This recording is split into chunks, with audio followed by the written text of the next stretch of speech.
प्रिय विद्यार्थियों, ऑनलाइन कक्षाओं में हमने रामायण प्रथम सर्ग का अध्ययन समाप्त कर लिया है और अब हम एक अत्यंत महत्वपूर्ण ग्रंथ भारतीय संस्कृति के एक अद्भुत परिचायक ग्रंथ और हमारे पाठ्यक्रम का अंग भी है वह उसके कुछ अध्याय भगवद गीता का अध्ययन आरंभ करें। भगवद गीता वस्तुतः महाभारत का भाग है और महाभारत के रचयिता वेदव्यास हैं। वेदव्यास ने महाभारत के विषय में स्वयं कहा कि धर्मे चार्थे च कामे च मोक्षे च भरतर्षभ यदि अस्ति तदन्यत्र यन्नेहास्ति न तद्वचत्। कि धर्म, अर्थ, काम या मोक्ष, हे भरतर्षभ, हे भरतों में श्रेष्ठ, इन सब में से, इन समस्त पुरुषार्थों में से, जीवन के इन समस्त लक्ष्यों में से यत इह अस्ति, जो यहाँ है, तत् अन्यत्र, वही अन्यत्र है, यत इह न अस्ति, जो यहाँ नहीं है, न तत्वचित, वह कहीं भी नहीं। कहने का तात्पर्य है कि महाभारत स्वयं में इतना विशाल ग्रंथ है, एक प्राचीन महाकाव्य है और उसमें जीवन के समस्त पहलुओं से संबंधित विषयों की चर्चा है। वह धर्म का भी निर्णायक है, वह अर्थ के लिए भी मार्गदर्शन करता है, वह जीवन के सुख, वासना और काम पर भी अपनी दृष्टि डालता है और वह जीवन के अंतिम पुरुषार्थ मोक्ष की ओर भी व्यक्ति को प्रवृत्त करता है और उस लक्ष्य तक व्यक्ति को पहुंचा देता है। तो जीवन के पुरुषार्थ चतुष्टय की प्राप्ति हेतु प्राप्ति का साधनभूत ग्रंथ महाभारत है। महाभारत में ही 18 पर्व हैं। महाभारत में हम सबको विदित है, उनमें से भीष्म पर्व के अंतर्गत जब कथानक यह मोड़ ले चुका है कि कौरव और पांडवों का युद्ध अनिवार्य हो गया है और दोनों की सेनाएं कुरुक्षेत्र में एक दूसरे के सामने खड़ी हैं, तब अर्जुन केशव से, कृष्ण से, माधव से कहते हैं कि हे कृष्ण, तुम मेरे रथ को थोड़ा सा सामने ले चलो दोनों सेनाओं के मध्य में, और मुझे देखना है कि कौन कौन से लोग हैं जिनसे मुझे युद्ध करना है, जो मेरे सामने खड़े हैं, जिनको मैं मारूंगा है, जिनके द्वारा मारा जाएगा।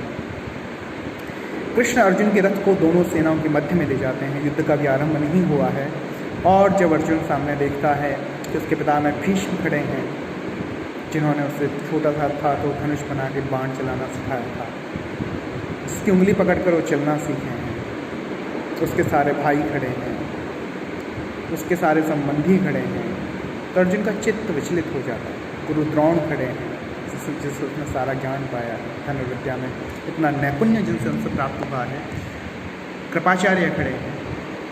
उन सबको देख के अर्जुन के चित्त में एक उद्वेग पैदा होगा, विफलता, व्याकुलता जगी और उसके हाथ से उसका धनुष छूट जाता है। कृष्ण से कहता कि अर्जुन की माधव, मैं कैसे इन पर बाण चलाऊँ?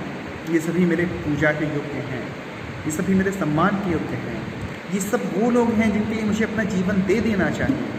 हंसते हंसते मैं इनका जीवन कैसे ले सकूँ? मैं कैसे अपने नुकीले बाणों से अपने पितामह पर प्रहार कर सकूँगा, पार कर सकूँगा? कैसे उसी धनुष को उन आचार्य पर प्रत्यंचा चढ़ा सकूँगा उस धनुष की, जिन्होंने सबसे पहले छोटे से धनुष से मुझे धनुष की प्रत्यंचा बांधना सिखाया। हे माधव, यह दुष्कर, यह घृणित कार्य मुझसे ना हो सके। और जब कृष्ण देखते हैं कि अर्जुन का चित्त विफल है, अर्जुन अपने कर्तव्य और अकर्तव्य के विवेक में समर्थ नहीं है और उसे नहीं सोच रहा है कि उसे क्या करना चाहिए, उसका धर्म क्या है। जब कृष्ण देखते हैं कि अर्जुन के चित्त में इतनी अशांति है, इतनी विफलता है और वह अपने कर्तव्य का निर्णय नहीं कर सक रहा है, और कर्तव्य का पालन हर व्यक्ति के लिए अनिवार्य है, कर्तव्य ही धर्म का सार है, यह कर्तव्य ही धर्म है। तो जब अर्जुन अपने कर्तव्य यानी धर्म का निर्णय नहीं कर पा रहा है, उस पर उसकी प्रवृत्ति कैसे हो सकेगी? तो संसार को, समस्त संसार को और अर्जुन को उसके कर्तव्य के मार्ग पर प्रवृत्त करने के लिए और इस जगत के आध्यात्मिक से लेके इसके सामाजिक जीवन तक एक अद्भुत दृष्टिपात करने के लिए एक अद्भुत उपदेश उनके मुख से निकला, और जिसे हम भगवद गीता के नाम से जानते हैं। यह भगवद गीता की पृष्ठभूमि है कि जब अर्जुन के मन में शंकाएं हैं, प्रश्न हैं, विफलता है, व्याकुलता है, विघ्नता है, धर्म और अधर्म का बोध उसके मन में से समाप्त हो चुका है, भावनाओं ने जब उसके चित्त को आवृत्त कर लिया है, आच्छादित कर लिया है और वह भावावेश में कोई निर्णय ले रहा है, तब कृष्ण उससे कहते हैं कि अपनी बुद्धि को स्थिर करो। तब कृष्ण उससे कहते हैं कि अपने विवेक को जागृत करो। और तब कृष्ण उससे कहते हैं कि कोई भी निर्णय इसलिए मत लो कि तुम्हारे मन में क्षणिक भाव उत्पन्न हो रहे हैं, कोई निर्णय इसलिए लो क्या तुम्हें वो करना चाहिए, क्या तुम्हारा वो कर्तव्य है। और इस महाभारत के भीष्म पर्व के इस छोटे से अंश को, इसमें कुल 18 अध्याय हैं और 700 श्लोक हैं, इस विश्व में संप्रति भगवद गीता के नाम से जाना जाता है। भगवद गीता शब्द का अर्थ ही होता है भगवता गीता, जिसे स्वयं भगवान के द्वारा गाया गया है। भगवान कृष्ण साक्षात पुरुषोत्तम हैं, विष्णु के अवतार हैं, और उनके द्वारा गाया हुआ जो यह ग्रंथ है उसे हम भगवद गीता के नाम से जानते हैं। भगवद गीता वस्तुतः ज्ञान, कर्म और भक्ति तीनों का समन्वय है। यह तीनों ही मार्ग की प्रधानता को निरूपित करता है और तीनों ही मार्गों के एकाकार होने को, उनमें एकीभूतता को भी इंगित करता है। और भगवद गीता जो वेदांत दर्शन है उसके प्रस्थान त्रयी में से भी है।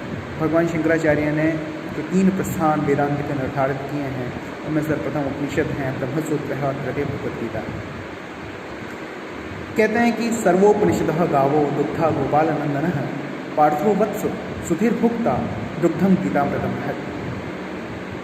सारे उपनिषद गायें हैं, दुग्धा गोपालनंदनः, और जो गायों को दुहने वाले, उन गायों का दूध निकालने वाले स्वयं भगवान गोपाल नंदन भगवान कृष्ण हैं, माधव हैं, केशव हैं।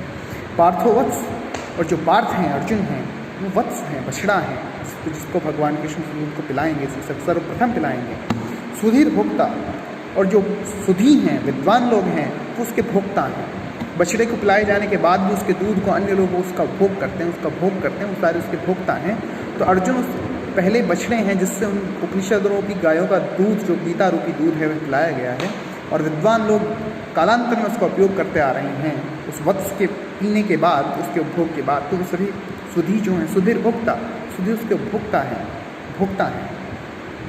दुग्धम गीतामृतम है, और वह दुग्ध जो गाय से दुहा गया है, उपनिषद रूपी गाय से दुहा गया है, वह है गीतामृतम महत, महान गीता रूपी अमृत। तो आइए हम अपनी कक्षा में भगवद गीता के द्वितीय अध्याय, हमारे पाठ्यक्रम के अंग भगवद गीता के द्वितीय अध्याय का अध्ययन आरंभ करते हैं।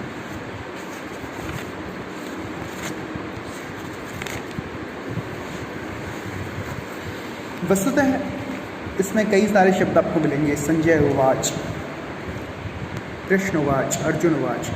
तो भगवद गीता, जब महाभारत का युद्ध हो रहा है तो धृतराष्ट्र जो कि अंधे हैं और उस युद्ध को होते हुए नहीं देख सकते, वो अपने राजमहल में बैठे हुए हैं, और वो उनका एक मंत्री है संजय। तो भगवान कृष्ण उसे दिव्य दृष्टि प्रदान करते हैं, या उसके पास किसी कारण से, किसी वरदान के वजह दिव्य दृष्टि है और वह दूर होती हुई चीज़ों को देख सकता है। तो संजय वहाँ उस राजमहल में बैठा हुआ है महाराज धृतराष्ट्र के पास, और उस युद्ध स्थल पर जो भी घट रहा है, जो भी वहाँ पर हो रहा है, उस सब के विषय में धृतराष्ट्र को सुनाता रहता है, बताता रहता है कि अब ऐसा हो रहा है, अब ये बोल रहा है, अब ये कर रहा है। तो सारे घटनाक्रम को, सारे वृत्तांत को जो वहाँ पर घटित हो रहा है, उनको प्रत्यक्ष, उनको दर्शन करके और धृतराष्ट्र उसका वर्णन करता रहता है, जैसे लाइव कमेंट्री। तो सर्वप्रथम आता है भगवद गीता के द्वितीय अध्याय में। भगवद गीता के प्रथम अध्याय में यह हो चुका है कि अर्जुन कहते हैं कि मुझे दोनों सेनाओं में देखना है, कि उनसे मुझे युद्ध करना है। और युद्ध करने वाले जो योद्धा हैं, जो उनके प्रतिद्वंदी हैं, उनको देखकर उसका चित्त व्याकुल हो जाता है, मोहित हो जाता है, उसके हाथ से धनुष गिर जाता है और वह कृष्ण के चरणों में गिर जाता है और कहता है कि शिष्यस्ते हम शाधिमम त्वम प्रपन्नम। हे कृष्ण, मुझे नहीं सूझ रहा मैं क्या करूँ। शिष्यस्ते हम ते, हम शिष्य, मैं तुम्हारा शिष्य हूँ। शाधिमम, मुझे उपदेश करो। त्वम प्रपन्न, मैं तुम्हारे प्रपन्न हूँ, मैं तुम्हारी शरण हूँ, मैं तुम्हारी शरण हूँ। तो संजय उवाच, संजय ने कहा, संजय कह रहे हैं धृतराष्ट्र से कि तम तथा कृपयाविष्टमश्रुपूर्णा कुलेक्षणम विषीदन्तमिदं वाक्यमुवाच मधुसूदनः। तम तथा कृपयाविष्टम अश्रुपूर्ण आकुल ईक्षणम विषीदन्तम। सारे ही पद द्वितीय पद के लिए हुए हैं। सारे ही पद एक व्यक्ति को इंगित करते हैं और वह व्यक्ति है अर्जुन। इदम वाक्यम उवाच मधुसूदन। मधुसूदन इसके कर्ता हैं। उवाच यह किया है, उवाच यानी बोले, कहा, बताया। मधुसूदन है उवाच, मधुसूदन बोले। मधु एक राक्षस का नाम है, मधु और कैटभ। दोनों ही राक्षसों का संहार भगवान विष्णु ने किया था। इसलिए मधुसूदन का अर्थ होता है मधु को नष्ट करने वाले, उसका संहार करने वाले, उसका विनाश करने वाले। और चूँकि भगवान कृष्ण भगवान विष्णु के अवतार हैं, इसलिए मधुसूदन शब्द का प्रयोग उनके लिए किया जाता है। मधुसूदन है उवाच, मधुसूदन बोले। क्या बोले?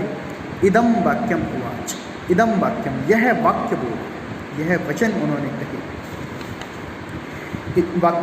इदम वाक्यम उवाच मधुसूदन है। अब किसको बोले?